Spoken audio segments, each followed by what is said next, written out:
A sphere, cylinder and a cone have same radius and same height. Same radius and same height. Find the ratio of their volumes. So what are the solids we have? We have a sphere, we have cylinder, and we have cone of same radius and same height. So same radius and same height. See, what is the height of this sphere? This is r, right? So height will be 2r, right? So what is the height of this cylinder? It will also be 2r. What is the height of the cone? It will be 2r. Okay, same height and same radius. Find ratio of their volumes. Okay, now volume of sphere is equal to, we know it is 4 by 3 pi r cube, right? Now what is volume of cylinder? It is equal to pi r square h, base area into height, right? So pi r square, but what is the value of h? It is equal to 2r. So this will give us 2 pi r cube. Okay. Now what is volume of cone? It is equal to 1 by 3 pi r square h. So it is 1 by 3 pi r square. What is h? It is 2r. So this will be 2 by 3 pi r cube, right? Now we need to divide this. So 4 by 3 pi r cube is to 2 pi r cube is to 2 by 3 pi r cube. What is common? Pi r cube, right? In all three terms.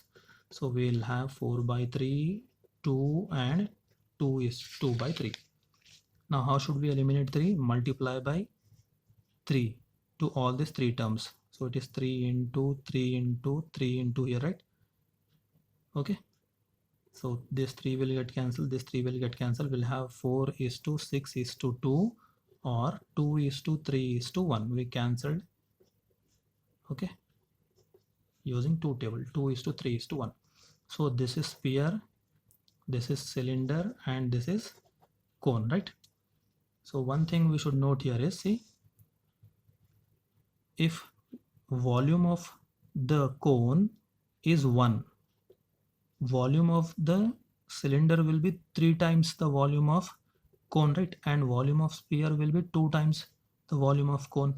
Like for example, see, we have a sphere, okay, and we have a cylinder, and we have a cone of same heights and same radius. Now if we pour water in this, okay, and fill completely and pour in cylinder, okay, so first time 1/3 of the cylinder will be filled, second time 2/3, and the third time the cylinder will be completely filled. Whereas for sphere, if we pour water in this cone and fill the sphere, half of the sphere will be filled, and next time sphere will be completely filled. Okay, for example, if the volume of this cone is 10 centimeter cube, volume of the cylinder will be 3 times, right? So it will be 30. Volume of the sphere will be 20. Okay, I hope you understood this. So anyways, we need to find the ratios of the volumes of sphere is to volume of cylinder is to volume of cone, right? So it is 2 is to 3 is to 1.